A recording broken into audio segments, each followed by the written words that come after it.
hereby call this meeting of the Fanghouls Club to order. I'm Haley. And I'm Brielle. Hello, Brielle. Hi. This is hard. Praise Kier. Am I out of character now? No, it's just so funny. Today, in the club, we are going to be doing a full Severance yapping chit-chat therapy session with Miss Casey. Oh my goodness. Who's actually Gemma! We knew this. Anyway, so we watched the Severance season 2 finale last night. Mm-hmm. And our brains have been scrambled all day. Swimming, scrambling, turning, tossing. No sleep. No sleep. So we're just going to go through some random theories that we've seen and or like thoughts that we just have on what might happen in season 3 or what might happen next. And just some thoughts on the season finale / the whole second season. Yeah, the finale is super fresh in our minds. And so, yeah, we finally got a few answers, but we have more questions. But so it'll be fun to dive in. Which was kind of cool. Right. At the same time. I know. Anyway, so today we're dressed up in our office attire. Yeah, if you have not noticed. We're going down to the severed floor of Lumen. Yes. And please enjoy all theories equally. Haley. Yes. Before we go get severed. Okay, yeah. Back to fangirl land. What did you fangirl over this week besides Severance?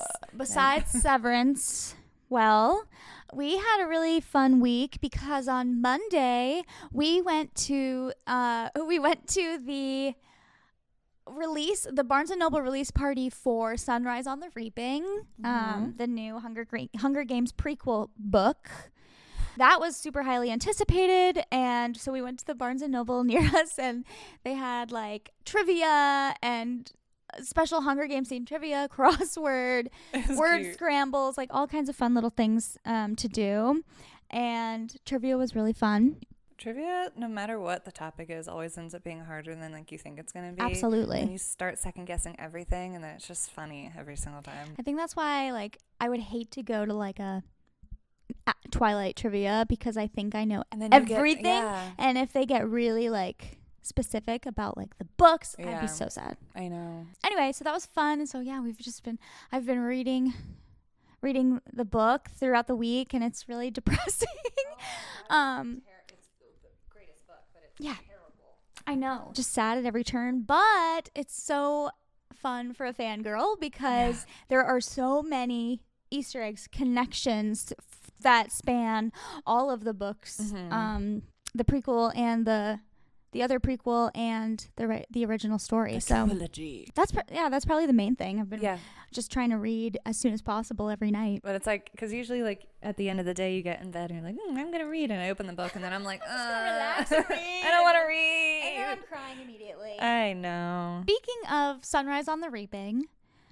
I want to know if you're picturing anyone as Haymitch specifically as you read. Is it bad if I agree with Woody Harrelson and I'm just picturing him CGI'd younger? It's so hard because I did pick everyone, and I think everyone has had the experience where they picture Woody Harrelson. Yeah.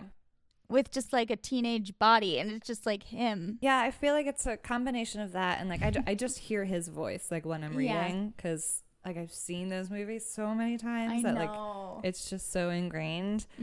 But like we've talked about JJ from Outer Banks before, and I feel like he'd be a really good one. And there's also another actor, I've never seen him in anything, but everyone has always said him. Yeah. And he does look a lot like him. Okay. I feel like so it's like a mix of those. Yeah. Sometimes like visions of each of them will pop in my head. Yeah. But no one like too clearly or specifically. Yeah. Are you all JJ? I think I'm all Rudy Pankow. Yeah. Pankow? Oh, the Outer Banks crumbs? fans are going to kill me for not knowing that. I'm not a JJ girly first, okay? I love JJ, but I'm a John B girl for life. I love you, John B. That was embarrassing. Rudy I like picture I think he would be perfect. Like I do think like his character in Outer Banks similar vibes to Haymitch. Like, if he were to like grease his hair up a little bit, and I think he would be awesome. I think he would be good too. Yeah, there's no way he's like not like gonna audition and be like a top contender. Yeah, I hope so. Yeah, I do like a lot of the other ones that I've seen people throw around, and also people do say, which people are like, they don't have to, he doesn't have to look like Woody Harrelson. Yeah, it's gonna be it's just about the acting and the vibes. Totally. Yeah, I agree. He can act like Haymitch, just younger. I think that's the beauty, and we'll talk about the book when we finish it, but that's the beauty of this book is Haymitch. We learn how Haymitch used to be before his games. So, he was totally different. A totally different person. He was just a boy. Okay, I think that's it. And then I have some other fun things to start us off with, too, for, Severance specifically. Okay. Besides Severance, and besides reading Sunrise on the Reaping, there's going to be something else. Oh, I've been watching Daredevil each week, and that's been amazing. But I also started watching Paradise. Oh, yeah. Which is a Hulu show with Sterling K. Brown and James Marsden, and I love it. I know. People love it. It's so good. I'm about halfway through now, and mostly I just love the two of them, so then seeing them together, it's just been a lot of fun. Yeah. I also feel like Sterling can't do no wrong, I mean, his acting, his voice, he's just amazing. And he's so buff that it just every time you're like, whoa. That's funny. And he always has been, but I also just picture him as Randall. That's what but even as Randall, he was I know. He was so fit. Yeah. He was always on his runs. And I was laughing as the last episode, he was stressed about something. And I was like, this dude's always on the verge of a mental breakdown, no matter the character. He is always running and about to have a major panic attack. It's just consistent for him. I mean, I love it. He just acts it so well. He's so it's his trademark. Good. Yeah. He's so good. I love him. Oh yeah, I'm gonna check that out for sure. And I really not even side character. He's another kind of main character. It's one of his work buddy friends. Okay. In the show, I really like him too. Ooh. It's good. Yay! I'm excited to watch it. I think that's it. And then we can't forget Eternal Sunshine. I'm prepping so hard. Is coming out on Friday. Still just listening to the album. In exactly a week. I know. Yay! I know. I'm so excited. So that countdown continues. Cool. Let's get severed. Let's get down to it. Okay. Just a quick icebreaker before we start. Okay. What random, strange perk would you like to get on the severed floor? I would require an icy machine. You'd specifically get an icy with machine? my blue raspberry icy machine. Oh yeah, that's good. What kind of icy? Icy party? Mm-hmm. Just in the break room, whenever I want to, Oh wow, that would be a pretty huge perk. You would have had to complete something bigger than Cold Harbor. You're saying waffle party level perk, or just yeah, music with a one, but icy machine would be one. Oh, if I just got that once, I'd be so blown. I know, but you wouldn't remember because you're an innie. I know, but after I had it. Well, yeah, that's how they all feel. That's how and now we're I would have started the rebellion so much earlier if I had tasted a blue raspberry icy and knew they were keeping that from me. And then couldn't have it anymore. I would not have been held back. And here we are diving further into the minds of an innie, right? I know. I would didn't not think have about been that. held back. Yeah, exactly. Falling in love with another person, I would be in love with these perks, like Dylan. Yeah. I think I relate to Dylan the most because it's that's all you had to live for. Yeah, and that's fine. What about you? Icy machine. It's funny because I thought of the question. I didn't even think about what my answer would be. Oh, I think if I could watch, if I had the opportunity to gather everyone would get to partake and we'd go sit in the break room, lights off, and watch the episode of Gilmore Girls where they do the 24-hour dance marathon. You can't consume any media that isn't made by them though. You can't read anything else. You can't watch anything then else. It's a Lumen reenactment. No, you would do you would do one of those things that you would have all your friends reenact it with you 100%. And you would tell them. It would be Lumen's version of Kirk's movie. Ooh, and then that's fun. We would be doing it in MDR. You'd have have all the characters play put on a little play. Yeah. Milchick would love that. I think he would, as long as there's a dance number. Oh, yeah, he would. Yeah, because you could use the whole choreography and merriment floor, like, would pitch in. And obsessed. That'd be cute. That would be really fun. Exactly. Oh, Milchick. Should we just, like, open with that? Like... What, how we did not think you could top Defiant Jazz, but here we are? I had no idea what I was watching. I thought I had stepped in. I thought I somehow slipped into another dimension, and I was watching, you can never anticipate or predict what's going to happen on the show, period. But I feel like specifically with him. But with Milchick, yeah. You don't know what he's thinking, ever. Yeah. You don't never, ever, ever know what he's actually thinking. Yeah, like I thought the storyline, plotline we were going to get regarding him in the finale episode was going to be way different from what we got. So Not him trapped in a bathroom the entire... I know. So now I'm even more confused about his character because right before that in the episode we saw him say the most iconic line ever to Mr. Drummond. Mm-hmm. And so I thought he would maybe in some small way like help them in the finale, like the innies or something, but I didn't expect a whole drum line and that he was gonna be drum major. And oh my god, not even like drum major, like he full on choreographed his own. Nothing will be funnier to me than the way he ran out of the room from Dylan when he gave Dylan his Audi's response to his resignation letter. And first of all, when he was like, what did he say? Oh my god. As I am duly swamped, I'm going to leave you to read this on your own. And then he turns and bolts down the hallway. It was so abrupt. Yeah. And then to top it off, to find out that's what he was in a rush to get to is the funniest thing. I know. I cannot. And he had a jacket change, like the outfit change, everything. He was front and center, like he knew that he was working the room. It was insane. But then the way he was ramming himself when he got stuck in the bathroom, the way he was... The vending machine. Like the physicality of that. How did they do that? How did he do that? He had to have been like bruised all over his body for days. And that's the crazy thing about Milchick is like he might be one of the most relatable characters because we've all had that job that we sort of hate, but we also have been we've been like treated sort of well, raised to this certain level of like management or whatever.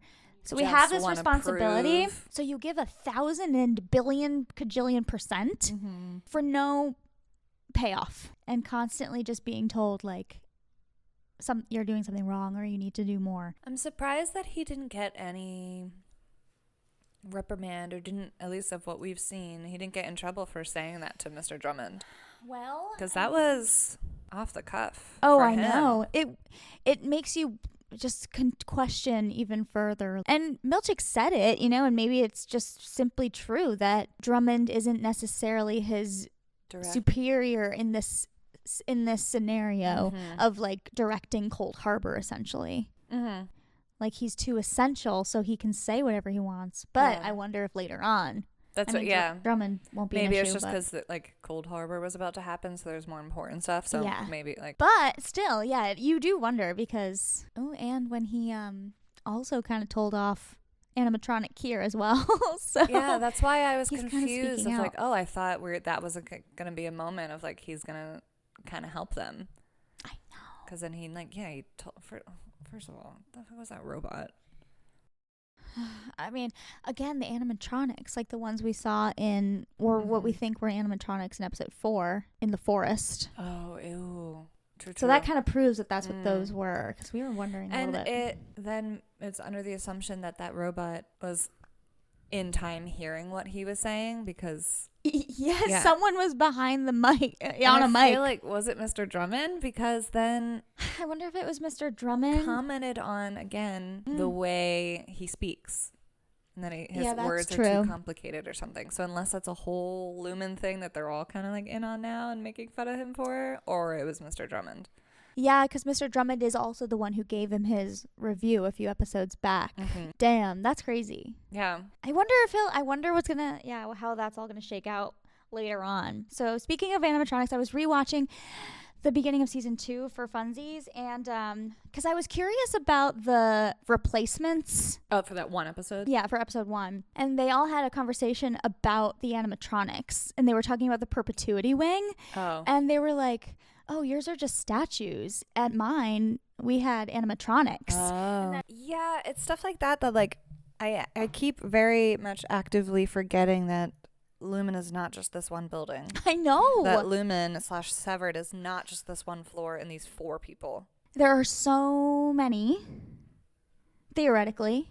Yeah, they're all over. Because all 3 of the newbies came from all different places as well. Yeah. But I guess the interesting fact is that though this is where James and Helena are. And this is the town Kier. Now, here's a question.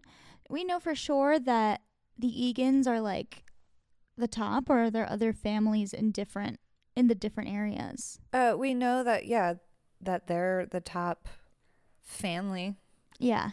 But I'm sure there's, like, are there other families similar to them in each of these other towns that have these severed floors? Is it Severed specifically is the main concept, or like what we know though is that Lumen is also so much more than that. There's other floors, there's other departments, there's other stuff going on that we don't even know about yet. Yeah, I know. So and are the Egans managing all of that too? Yeah, that's what I don't know. I mean, Kier's face is an entire wall of the buildings inside. So is this like headquarters? Is this HQ? Yeah, you'd imagine it would be because it's if the Egan family is the one and only. Yeah. Plus, it's the town Kier. So I guess that's just. But do they rename all the towns Kier? We don't know. Kier do they have a Kier in every state? But we don't even know if the states are real states. I know, but Helly was naming last night other real places. Well, and she said Zimbabwe, and where else? Somewhere I don't remember. But it's in the first episode too, when it's one of her questions from Mark. What state were you born in or something, I think? And she says Delaware. Oh, yeah. That doesn't mean that it's the exact United States, heard any Helly say that, though, right? Yeah. So, right, Lumen could be teaching incorrect this random, things. Yeah. No, so maybe it's not even, but. Yeah, I don't know. Plus, it's like always winter. It is. It's only been a few weeks, maybe. For both seasons? Yeah. But, it could be, it's probably a town in the middle where it starts to snow in like November and doesn't stop until like it just April. Never stops. Yeah. Do you have any other general finale thoughts? And I have 1,000. We were just talking about milkshake. Dylan, really quick, had some really cool growth this episode. I feel like that he had a similar, in a way, he had a similar experience that Mark S had with Mark Scout in a very different way, where they had complete opposites. Yeah, but Dylan got a huge idea of how what kind of person his Audi is through that message, and learned that they're really not so different in the way they speak and things like that. Funny that that's the first time that we've seen any directly have some communication with an Audi or receive something from their Audi like that. Yeah. So to get both Dylan's and both Mark's getting that in the same episode in the finale, it was interesting seeing Dylan get such reassurance from his Audi. And then on the other end, Mark S felt like Mark Scout was telling him exactly what he needs to do, and that's what he's going to do. And he retaliated. Yeah, they were like kind of blindsided. He was like blindsided up there with Mark Scout. But and I wasn't expecting Audi Dylan for that to happen. To take a good turn. Yeah. Yeah, because he was angry in the last episode. I know. I loved that was probably like the saddest part for me, because I loved his comment of like, I honestly like think you should stay because there's a part of me that's comforted in knowing that you're there. Yeah. Because it like inspires him a little bit. It's like inspiring himself. It's nice to know that there's a part of me that is still like that. That's so true. And that you're better than me in that way. It's how fun is it that we both fell in love with my wife? Yeah. And like that part was just so. I was like, oh. Of course, he kind of thought about it and was like, well, of course this would happen because you know she's her and we're us or whatever. It was. They have like it was a connection rather than a, you know, at odds. Yeah. It was really cool. I loved that. And how it came about with Milchick for the first place. But oh my God, I know. And then it gave Dylan that what he needed to go and help his friends. Yeah. And he decided to stay and see this through. Yeah. Because that's who he is. And he was reminded of that by his his own self. It was really cool. Yeah. And then he was a total badass. And now he has a freaking army of marching band. He would. It was so sweet. And I think like with Dylan, that felt like such a, obviously it's not even a wrap up for his character at all. That's not the right word, but like in terms of finale, it felt nice because the only things we've seen from him are very silly, cracking jokes or like anger. Really?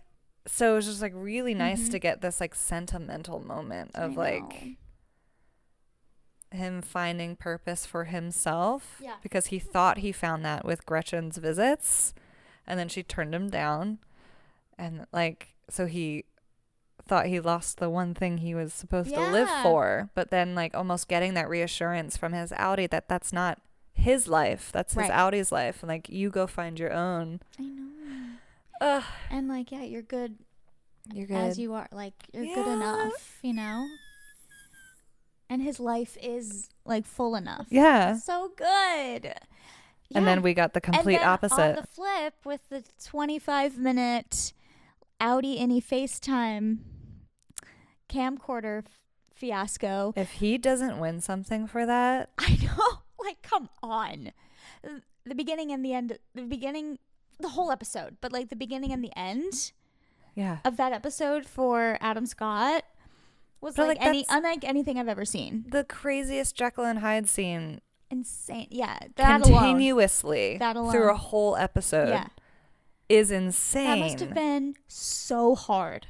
And I fully accept in my mind that it was two different people. Like there's not a confusion in my brain. Yeah, because he's got the slightest voice change. Yeah. And you hear it. Like we've noticed that all along, but now finally getting them knowing in the same scene, and really hearing it, seeing it, the posture, the everything.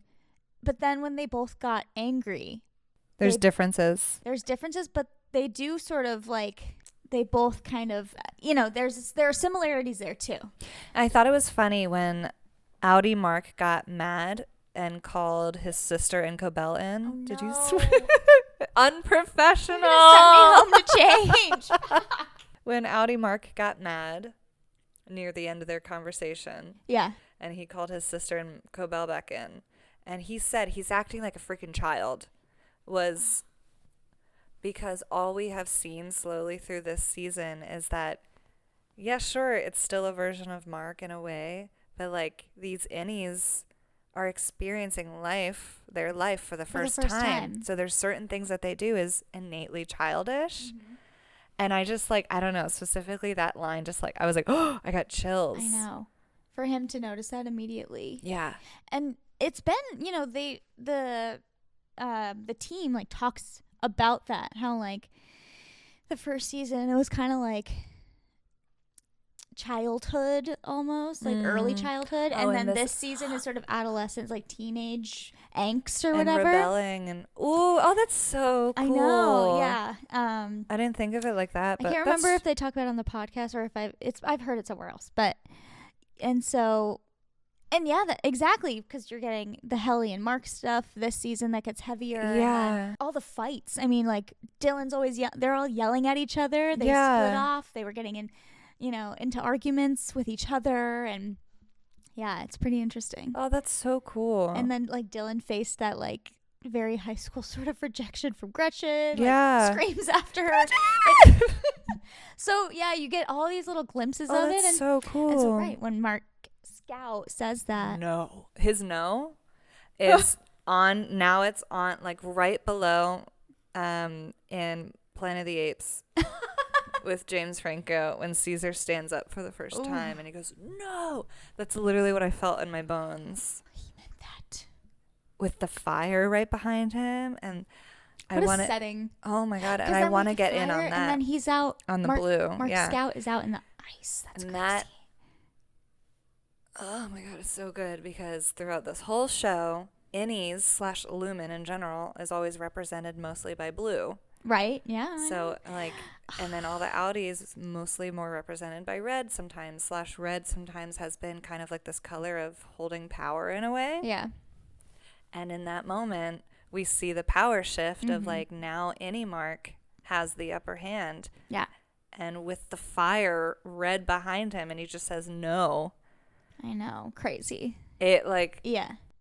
It was insane. The coloring and the lighting in the episode was like, it was so emotional. Like you just felt it so viscerally. Mm-hmm. And yeah, that moment was that was a turning point for him. I was very nervous that whole conversation because it was not who would expect to know how it would go, but right from the jump when Devin's talking to Mark S, I'm like, oh no, this isn't gonna go well because she is very nonchalantly talking to him like, of course you're gonna happen. Of course you're just gonna like disappear, whatever.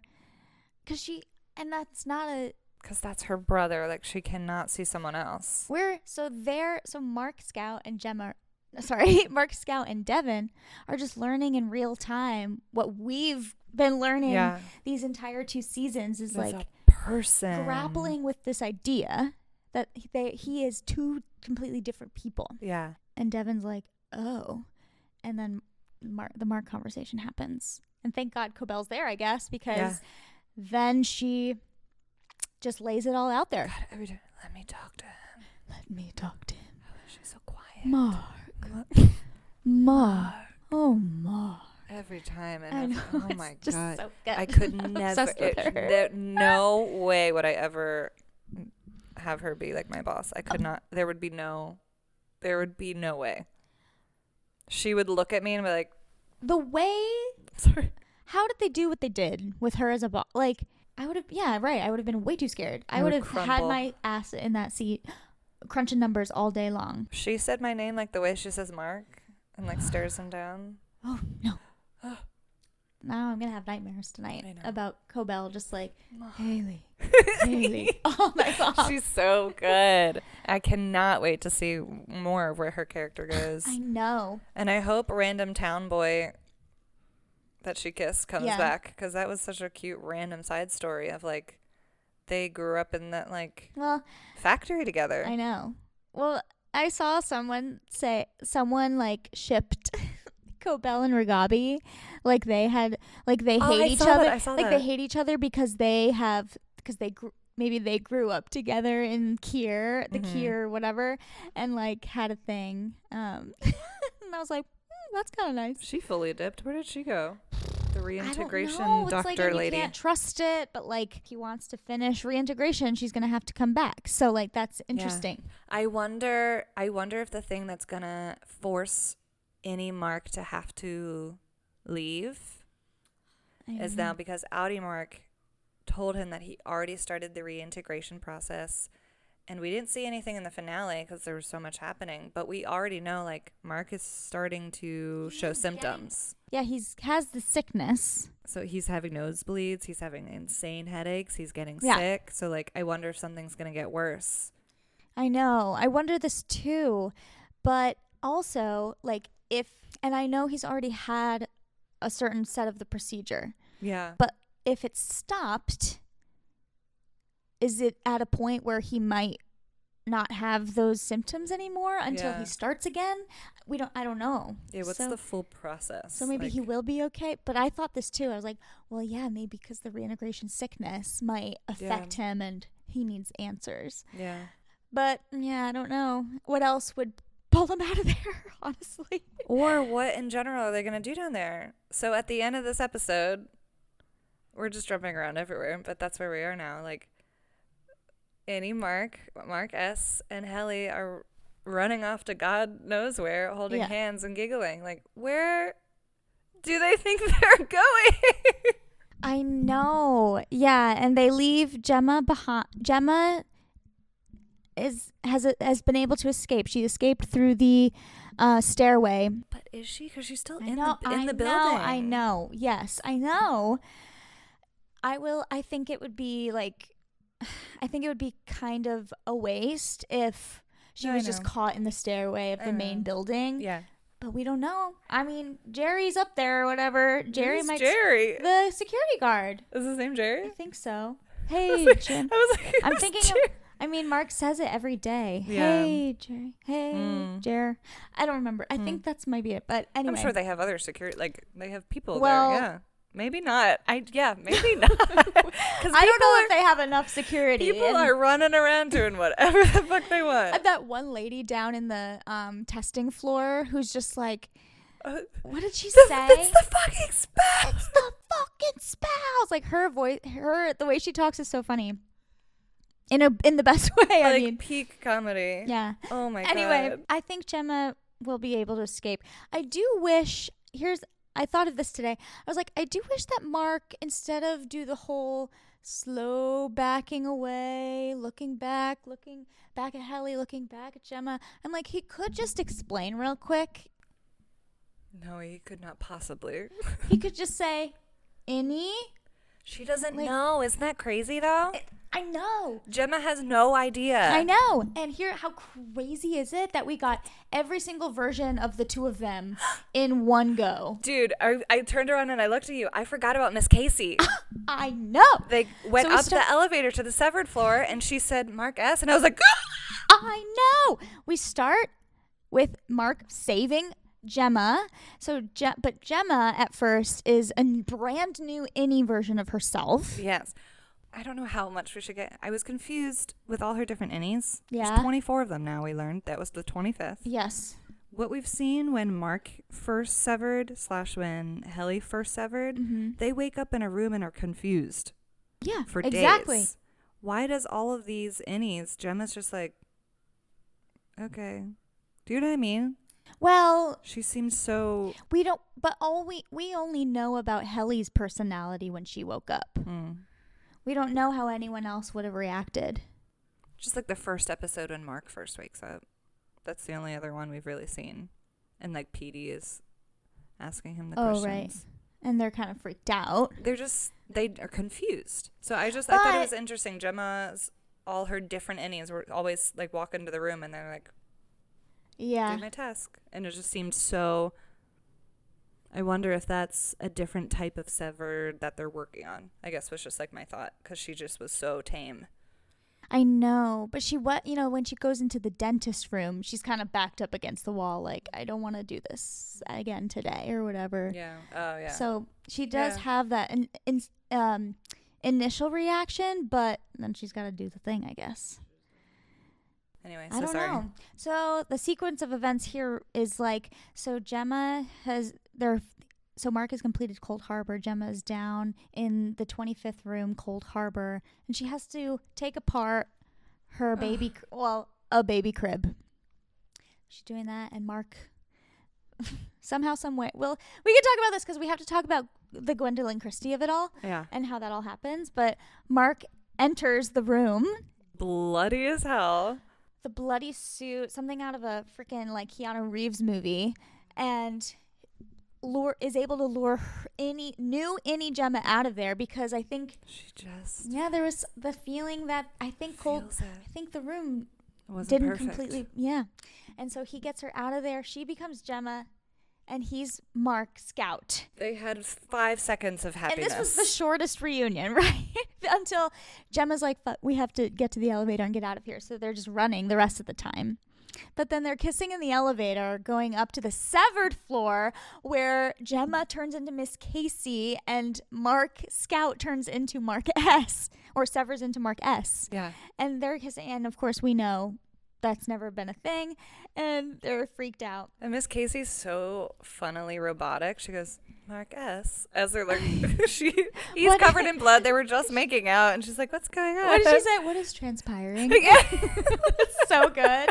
And he's like, we gotta go. And so they're running again. I loved that down there, she was pulling him, showing him where to go. They get up there, he's pulling her, but like they're two different people now, and it was just so chaotic. So he gets her beautiful, and then he gets her to the exit stairwell, and he pushes her through, and she's Gemma again, and he's still inside he's still inside the severed wing, and he's Mark S. And there's a very long moment. The lights are like flickering, flashing blue and red. He's all bloody, and she's screaming for him to come with her, to come out. And then Helly appears at the other end of the hallway, and she's just like, Mark. And the way she's standing, like the emoji, like she's just like, she really is. And she's not doing anything, she's not. No, and I see there's all the discourse today of like people are so mad. They're mad at Mark S. and Helly, and they're mad that like, and I'm mad at both. I'm mad at everyone. But also we understand everyone and their point of view. I hate all of it. I know. And in the moment, I was screaming at Mark S. I know. I was like, what? But you have to think about it in terms of who they are. Who that is. That is Mark S. That's not Mark Scout. I know. And he did what he said he would do, and he saved Gemma. Yeah. And that's been his motive from the beginning of season 2. Yeah, I know. Helena said that she would help him do it. Did you see all the stuff too? People are now think that's her. And this is ridiculous. Okay? So people think that Helly became Helena. Just severed in that back to Helena moment. For that last scene when they think she like coaxes Mark back to her. Kind of did. Well, I think he would have gone with Gemma if Helly didn't show up at that last second. Yeah, I don't know. I really don't know. I don't know if that was Mark's plan from the beginning. I don't know if this is maybe something Helly and Mark planned together while they were talking at the computers before he completed Cold Harbor. I think it was like in the moment.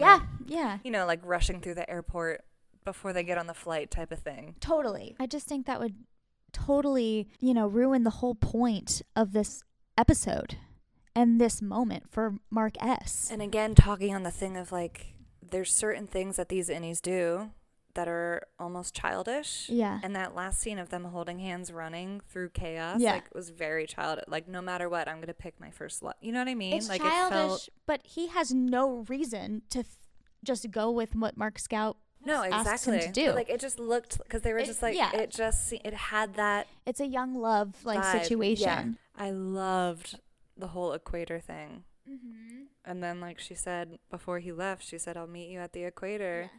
And then she did, because he was standing there stuck between these polar opposites in these two worlds with the blue and the red flashing. Yeah. And he was stuck, and he had to choose which way to go. And I was like dumbfounded. Yeah, it was amazing. I just hope Gemma, I really wish Mark, he could have just said, listen, you can go. Like, whatever. I wish he had the time or the ability to explain, but for dramatic reasons, it couldn't be that way.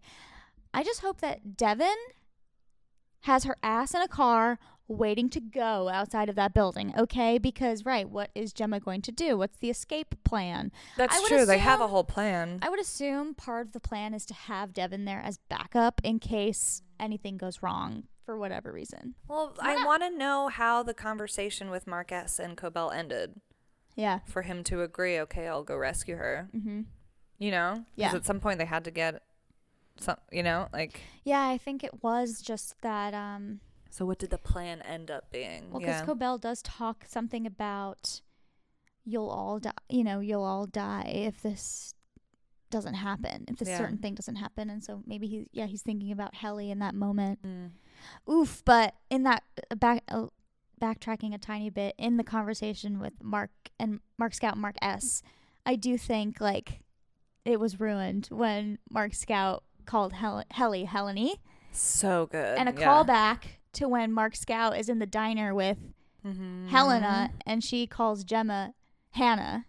And he has like a total flip there, and he's is like pissed off about the wrong name. Ooh. And that's such a trigger. And so it was for for both Mark of them. S too. Yeah, that was crazy. Yeah, there's certain things that they are still the same person. Yeah. In certain ways. Yeah, definitely. So yeah, so Helly and Mark S are just, what are they gonna do? Yeah, they're running off into. Well, here's the thing. They are forming an army. Like, it's gonna be an any army because Dylan's got all of choreography and merriment with him. Mark S has the goat people on his side now. Mm-hmm. So Emil thanks you. Shout out to Gwendolyn Christie, forever my Brienne of Tarth, who is going to be perfectly cast in anything she's ever cast in because she's the greatest person on earth. But the scene with her and the goat and Drummond was insane. I just love, because we've seen an interview that she did. I know. Was it Jimmy Fallon, probably? Yeah. A late night show of how she ended up getting on the show. And she feels like truly she just manifested it because she loved the first season. Yeah. And happened to meet Ben Stiller, blah, blah, blah. And then he said to her, I love your work. And he said he loves her in Game of Thrones. Yeah. So I was like, oh, that's so funny. I wonder if saying that specifically will lead into the character. The one scene we got her in earlier in the season did not. But then now here I was like, here she is. There she is. But she's also so gentle with the goat that it's like, it's just a great character. And I hope we get more of her. So the goat. Emil, what's going on with the goats? Listen, is it not as deep of a meaning as we all were like thinking? I think that's how I have to compartmentalize it for now. And I'm just going to say, Kier and Teaching's cult. Just weird ass psychotic cult. And the goat is but a sacrifice. Why are they breeding so many of them? In the underground? What did he say? We're entombing the body, the woman and the goat. So as soon as Gemma dies, they were also going to kill this baby goat together for some... life for a life? Well, not even. That's not a life for a life. Right. Exact. There's like that's the theme of this season finale is like with Cold Harbor as a whole and the goat stuff, all of these really like Lumen's Kier specific questions, we get a certain percent of it, but then we are like, it's not as big as we thought. Or we still don't know what happens with Cold Harbor if it's completed. We don't know exactly what this entombing means. We just know they're doing that. Yeah, we know Audi Gemma was going to die. Cobell kept saying, once you've completely finished Cold Harbor, I thought you meant 25th file. In 2 years ago, like she was going to die. No, I see what you're saying, yeah. Once you finish that 25th file, like but the Gemma will die. Yes, but not her body. That's all we know. And creepy doctor dude that's obsessed with her. Yeah. We get the feeling like he would not be in on all of this if he knew that Gemma was fully dying either. Do you know what I mean? Totally. I think he wants her fully erased so then he can have her. 100%. I think that's definitely part of it. So maybe it's like, are they killing this baby goat's body because they can't actually kill Gemma's body? So like this is true. But maybe they're putting her consciousness in the dead goat. Right. Who knows? Weird. Maybe they want to bury somebody. The spirit of that person with the goat or something. I don't know. That's them trying to be like self-righteous of like, well, we still want to bury a thing to end the cycle of pain that they think that this whole thing is about goats and the people. So they're clearly like Gwendolyn Christie has this character, or the mammalian, what are they called? The mammalian something. Whatever. Her character has been doing this as part of the job. Yeah. There are a lot of goats. So like how many people, and also we know that all 3 other MDR workers were working on different files than Mark's. Mm-hmm. So like, what are they working on? Well, they're doing the same thing. So how many more people are there? Do you think they're doing different people, or was it 100%? Absolutely. So there's other testing floors? Yeah, and I think that's kind of what that other office, they're watching their outie, they're watching the innie, and also who the work is affecting. And each of all of those, oh, like creepy the doctor watchers. dude was watching Gemma, but the other 3 were watching other people. Yeah, the watchers. So, but is this happening at every other Lumen ever? Exactly. Are there other? Because we know there's other MDRs. Because we saw in that first episode. We know, yeah. There's other people that come from another MDR floor from Exactly. another location.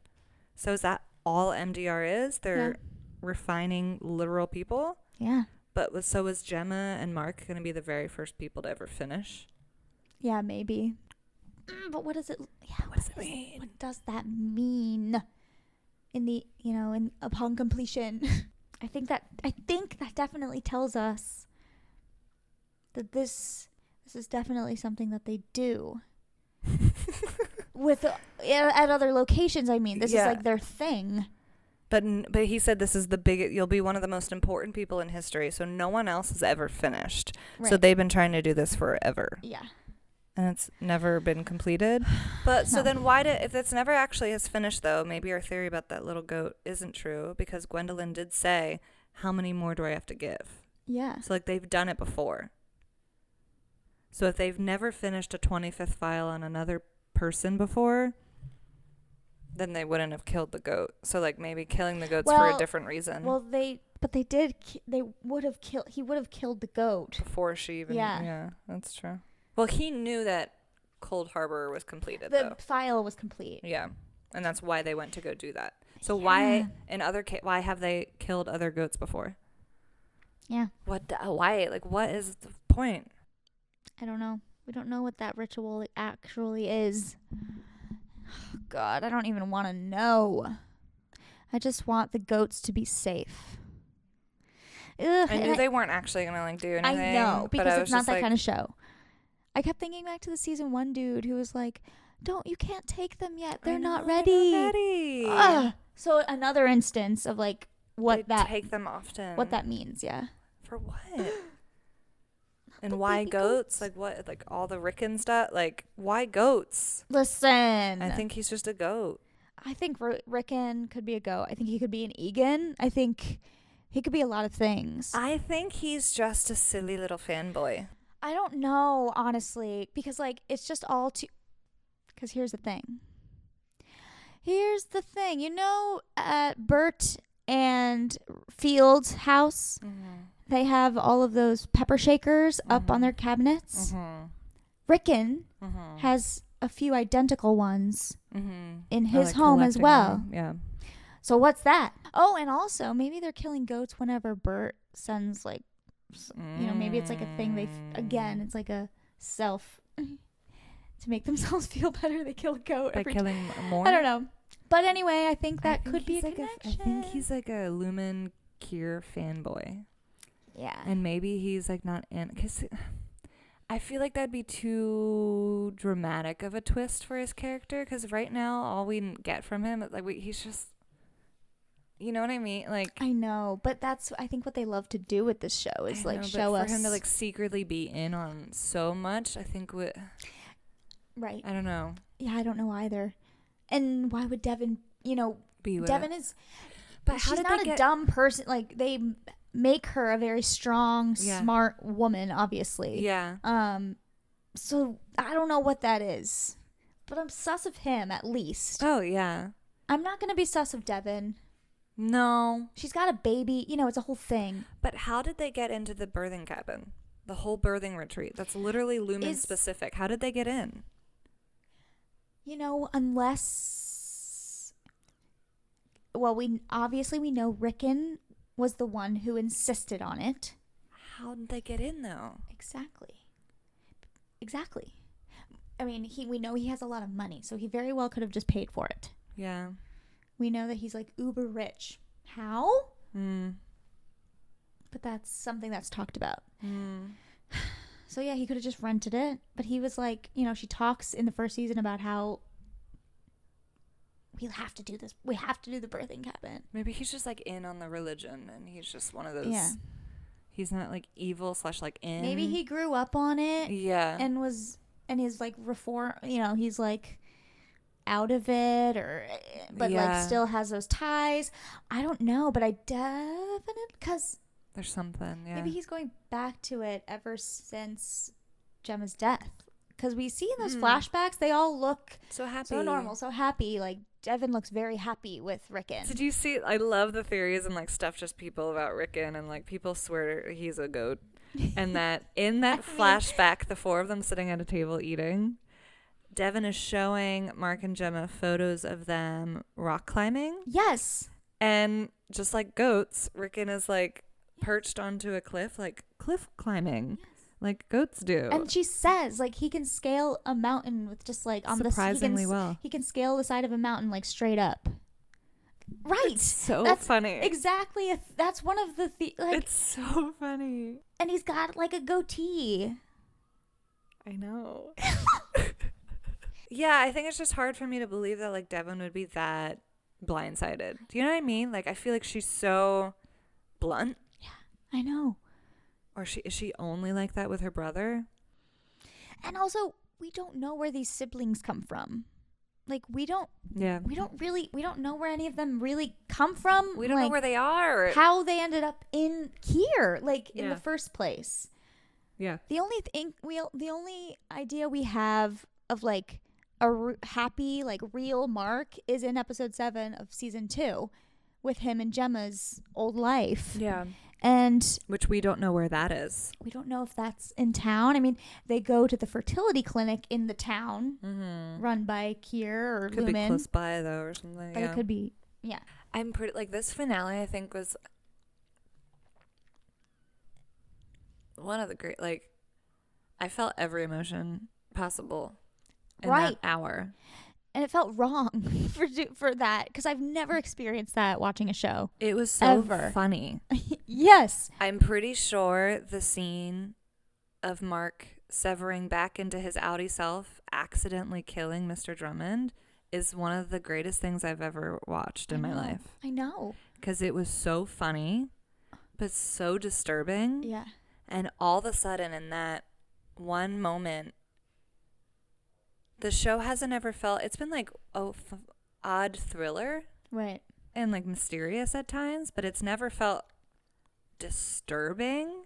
I know. Like almost horror. Or gory like, or anything like that. Slipping into that. And all of a sudden in that moment, I was like, I actually did like 10 times more interested all of a sudden. Like it just... I think that was one of the greatest scenes I've ever watched. I know. Because it was so seamlessly done. Like, it was so seamless. I didn't even know what was happening until I saw the hole. And I was like, whoa. And then his dead body holding the elevator door open. Like, boom, boom, on his feet. Boom. He Hodored it. And that saved them. Yeah. Thanks, Drummond. Or else they wouldn't have been able to get back up. Yeah, they might have, kept it, whatever. But... And, like, in the amount of time, Mark took to find and rescue Gemma, they couldn't get to the elevator and, like, block it. And it's, like, the funniest thing ever. Yeah, like, also, where are who else is here? There's no one. There's no guards. There's no. That has to tell you something about the company. And maybe they are so afraid to risk any additional people knowing what's going on that they just like keep it so. And they believe in the severance procedure. They really think that.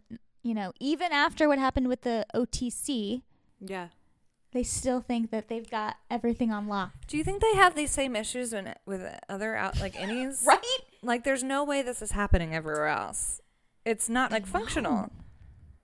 I know, and I think about Irv and like what made him start to wonder about all this as an outie. Had he heard anything about innies? Rebelling or I think he went in outie him went because we then learned about his military background and stuff for sure. Yeah, I think he went in hoping to get like an in, like totally. Yeah, he got that job for a reason. I think I agree with that. That's good. That'll just make it so interesting because like later Gemma's gonna find Devin and they're gonna need to come up with a plan. to she's gonna rescue him. She's gonna have to hide. I feel like maybe she'll go with Cobell. Maybe Cobell will like hide her. Oh my God, they're gonna be best friends. It's too much of a risk for Devin. They're obviously gonna look there. Yeah. I mean, maybe that's thinking ahead too much. I don't know. We just don't know. I have no idea. We don't even know if she's gonna make it out of the stairwell. I think she will. How is she casually gonna walk through the building and leave? Like, I'm so confused. I guess we don't know what's directly up that stairwell. Maybe she doesn't have to go through the building. Maybe it's just another door up the stairwell. How scary would that be? That in those moments, like, I'm finally, after over 2 years, I'm finally free, and now I'm still alone. I know. Stop. I know. That's why she has to find Devin. I cannot. Devin better be waiting, or that will make me suspicious of her. Because now there's going to be an army of innies. Yeah. But then the army of outies are going to be Gemma, Devin, Cobell. They're going to get Irving. He's going to convince Bert. I hope so. Bert and Fields will help. You know? I'm excited it's gonna to be see if like Cobell and Bert have an outside relationship. I don't know. Because I think like Cobell is more the Kier side and Bert is more the Lumen side. So I don't know. Ooh. True. I think and like that's what's the thing. What is the full separation between all of them? I know. Because some jobs we know you can have as just, I don't know. Yeah, like what is Bert? Is Bert Lumen? Yeah, but then why did he sever and become? Because maybe that part was true, that he really wanted to feel innocent. Yeah. Or have part of him be innocent again. That was beautiful. I think other ennies had to have rebelled, but they cover it well. That's the thing. Yeah. So I can't wait. I know now that Gemma will be out and we'll start to get outside perspectives and they'll start trying to battle in that way. I'm so excited to start to learn, hopefully, more outside perspectives of like the small amount of things that we've seen in season 1 of like what the outside world thinks of Lumen. Yeah, for sure. Because right now, especially with season 2, we got almost nothing of the outside world. I know. Like almost nothing. I know. So I think that obviously was deliberate, and now we're as confused. And I feel suffocated by it too, yeah, right? We're as confused as everyone else because we know nothing else. And that's the whole point, is that they know nothing else. I know. This is what the world is. This is what their world is. Yeah. We had so much innie stuff this season. Mm-hmm. We didn't really get that much outie at all. No, we didn't, other than and it in any bit that we did, it was directly about innies figuring out the innie world. Yeah. So and, I infiltrating it and next doing season, the reintegration. Yeah, I hope next season is just like outie stuff and like getting to learn more about. Because when first season when Mark was going on dates with that girl, and like they saw people hate Lumen. Yeah, there's the people whole hate group. Severed. Yeah, whatever that was called. I can't remember what it's called. But right, I think that too. I think maybe we'll meet new characters who are gonna be heading up those groups, and maybe we'll see them. Like, is Irv a part of those? Yeah, maybe. Is that like who the people he was talking to? Like, oh yeah, on the payphone, you mean? Yeah, like he was he was doing an inside job. We never learned that. Yeah. Yeah. Interesting. Oh yeah, he ran off on a train, but like he's not. No way. He's not going. No way. Just like even if Dylan hadn't been in the finale, I knew like he wasn't done. I know. But I'm so glad he was in it. He made a big impact, even though he didn't have much. Oh, dang! It's such a dilemma being so team Mark, Scout, and Gemma, but then you're also so team Marquez and Nelly. To put it simply, I mean, I like yes and no. I'm sorry, but I in my heart, in my soul, I just want Gemma to be. I want Gemma to have the happy ending. Yeah, she was held captive for 2 years and tested, but did she choose that? Exactly. We don't know anything that happened after she left that house. Was the accident real at all? Exactly. Or was the accident real? She was in the hospital, and because Lumen already had her medical records from all the things, all the pregnancy stuff, the fertility clinic, did they go to her and be like, we have this ultimatum? Right. If you come with us and do this testing for blah, blah, blah amount of time, like, we promise we'll help you have a kid. Like, you know, like, right. Did they, like, or did they straight up kidnap her? Yeah. Did she choose it at all? Did she know she was walking out the door and into Lumen's hands? Because, you know, like, we don't know. We only saw that scene of her with, like, the cards and how she was kind of getting into the whole philosophy that they were selling her through these, like, fertility tests or practices, therapy, whatever they were. I don't know why I said it that way. Therapy. So good. Yeah, that's like true. Therapy, and so they were obviously learning a lot about her. And did Rickon suggest all of this in the first place? Does she say that? No. But I wonder. Like the clinic. That would make a lot of sense. Just yeah, totally. Was he like, oh, you should go to this? Like, they're great doctors. Yeah, it would make a lot of sense. Because she had the cards that Bert's team in season 1 was printing in the printing section. Then it's the exact one that Dylan takes is the Chikai Bardo card. Yeah. So what does that all have to directly do with each other? That's crazy. And is that, you know, and I wonder, is it that specific card that triggered the response from Milchick? Like that's the reason they had to be so extreme about using OTC to like get it, like figure out where it was. That's true. Because that was so intense for no reason. I know. It could have just been an accident, you know? But yeah, he woke him up in his own home. Yeah, that's true. He was in his closet. That's so funny. Crazy. So... yeah, the Gemma stuff, I cannot wait to learn more. I'm still so confused. I can't wait to have her back. Like, just have Gemma. Yeah, we haven't seen her. We just saw the flashbacks and that was it. I adored Miss Casey. She was just, like, made season 1, I feel like. So amazing. So mysterious. So good. But episode 7... the 7th episode of this season... I didn't like was an instant favorite. No, I was obsessed with it. No, because it was exactly like the Last of Us episode with Nick Offerman. And the second they started showing flashbacks, I was like, I'm not doing this. I know. I'm not doing this again. I know. Because now we're just like, we got literal, like you said, 5 seconds of Mark, Scout, and Gemma. The shortest and now it's going to be another like 2 seasons until they're back together. Maybe they'll reunite in the next season finale. I would love for this show to have the longevity that it deserves to really flesh out this whole world. To have the time to really like show us everything. I mean, the concept is cool that they could wrap up this story in the next season or 2, but then do any spinoff of any of these other locations.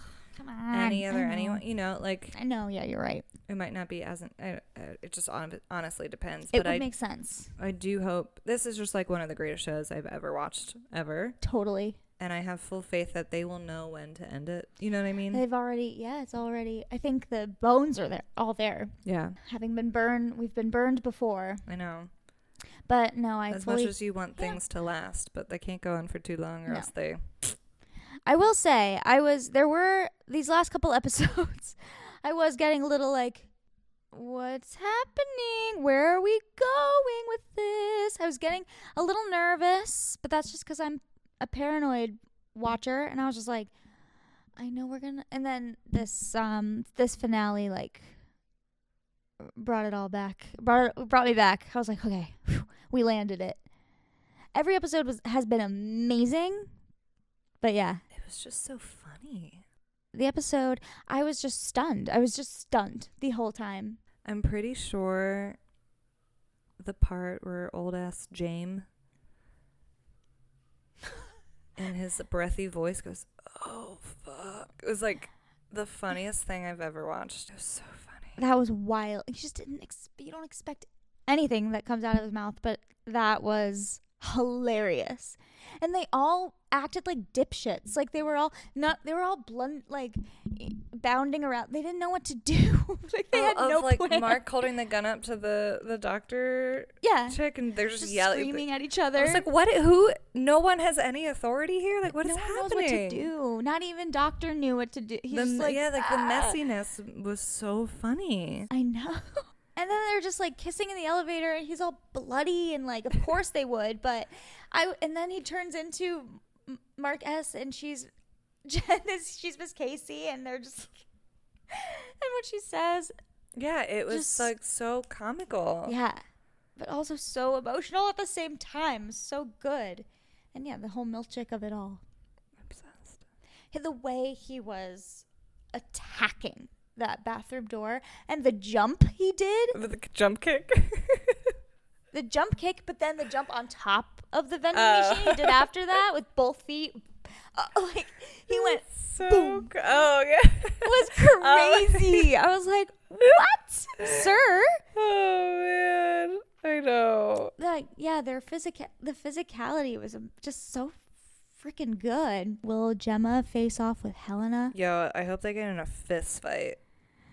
I know. Helena. But I think Gemma and Helly would really like each other. I don't know. We don't really know Gemma much. We don't know her that much, but I feel like I know her. Do you know Miss Casey? No. She's only been alive for 127 hours. The 7 hours I spent with you guys is the longest I've ever been awake. And it was her favorite. Because she spent it with him. Love transcends Severance. Does it? Because then Mark chose Helly. Mark S. chose Helly. Right. I don't know. I don't know. I don't know. That's so the question. That is the question. Yeah. All right, I'm going to go cry. Yep. Sounds good to me. Great. Because there's so much more to process. We could do 3 more of these. We could do legit, like, once we do some theories. Considered everything. Yeah. I want to do a rewatch of all of it. Oh. And really, really hurt myself. Okay. But I do. And take notes. Listen to the podcast. It'd be interesting really to rewatch season 1 now, yeah. Season 1 was just a workplace comedy in comparison. I know. Dang. Remember we thought that last episode was like... Oh, we were like finding out that Miss Casey was Gemma. I thought my brain was gonna break. I know. And then now I'm like, it's so much worse. I can't wait to learn more about choreography and merriment. How long have they been around? Who's in charge of? I want to be manager of that floor. I want to be there. What's like the band assistant? The drum major? Like the water boy, but for the. Do they have that? Like a assistant drum major. Oh, that'd be fun. They didn't have any like color guard though, so I was sad. True. Was it truly choreography? Well, Milchick, he needed to be. He was like, he's the choreography. Yeah, I am the main. I could watch it all day. I think all of his stuff like that is the most trippy stuff that happens. And I wonder what the connection is with that. Yeah, true. Because that's when the lights always go crazy. That's when like I feel like the lens gets odd. And there's lots of close-ups and there's lots of like odd moving. Yeah. I feel like his scenes are always the most like I feel drugged out. Totally. Is that because his mind? I mean, we don't know what's going on in that mind. We don't know a single thing about him besides he has a motorcycle. I was just going to say that. That's literally it. Yeah. And he clearly has like a 24/7 type job. Does he sleep? Where does he go? Does he leave? I feel like there has to be a Milchick episode. Oh, I can't wait. In season 3. Yeah, just like we got Cobell stuff. He's going to, They cannot get away with not giving Milchick his own episode. Not now. No. Not after that ending. Nope. And I feel like it's going to be really sad. Yeah. I guarantee you it's like an orphan situation and Kier took him in and then it's really depressing and it's like he knows nothing else. Because like that's the only thing we can kind of grasp is that he knows nothing else besides work and this job. But like Natalie, you start to see the look in his eye. Where was Natalie? I wanted to see her. That's true. I forgot about Natalie. I cannot wait to learn more about her. And she's the one who like gets this stuff. She gets everyone in order, right? Like she's scary. She was able to stop Helly from saying too much in the end of season 1. Like, where was she to help with all of this? There is something that's interesting wrong with that lady, and I cannot wait to find out. I cannot wait. I think she's like an AI animatronic. She's not even real. Maybe she's like their most advanced animatronic. They love animatronics. She's not real. Yeah. I don't know. There's something behind her eyes. That girl is honestly hardcore props to that actress. Because every time she's on screen, I'm like, I know, creeped out. But you see that desperation in her eyes, just like you see the look in Milchick's eyes changing when Mark's talking to him in the 9th episode, and he's got these like little like I keep saying, he's gonna snap at any second. Well, it kind of did against and that he's had little machine, moments, yeah. the vending machine, he really. And I think he did let it out in the bathroom as well, but maybe he needed that. Yeah, I think he did. Maybe it was like really therapeutic. If anybody needed it, it was him. Maybe he was like, yeah, he and Mark really got some good violence in this episode. God, I'm scared to see Mark Scout again for the first time. Cause the last time we see him, he's kissing her. And once he learns everything, like, I'm scared. I know. Where's my wife? It's going to be a where's my wife moment again. I cannot wait. Because where will he wake up? Right. If he ever leaves the floor now. You'd like to think it's because Gemma and whoever has saved him, so they're with him. Maybe. But I doubt that. I doubt it's going to be it's not going to be that easy. No, not at all. Not going to be that easy at all. I think it's going to be a whole other season at least before we see them together again. No. Anyway. Well. Fun. That wraps it up until we, maybe at some point we'll dive deeper into theories, but. Yeah, let's wait for more theories to brew. I also need to actually think of some. Right now I think we just really wanted the finale. And yeah, we talked about some things, but that's true. There's still lots of answers we did not get in general. So. And there's so many Easter eggs in every episode.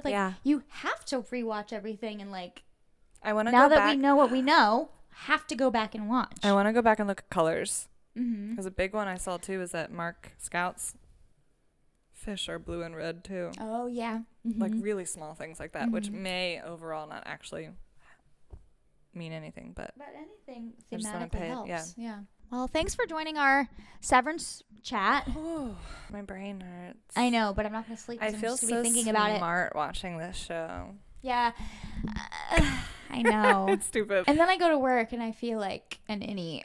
Yeah, that's the whole point. I know. I'm like, what the heck? And I walk down the halls like, Helly. Yeah, you do. Angry Helly. Yeah. I'll see you at the equator. Okay. Yay. Bedtime. Yes. Thanks for severing with us. We'll see you on the severed floor next time. Yay. Okay. This meeting of the Fan Goals Club is adjourned. Nice. Bye. Toodaloo.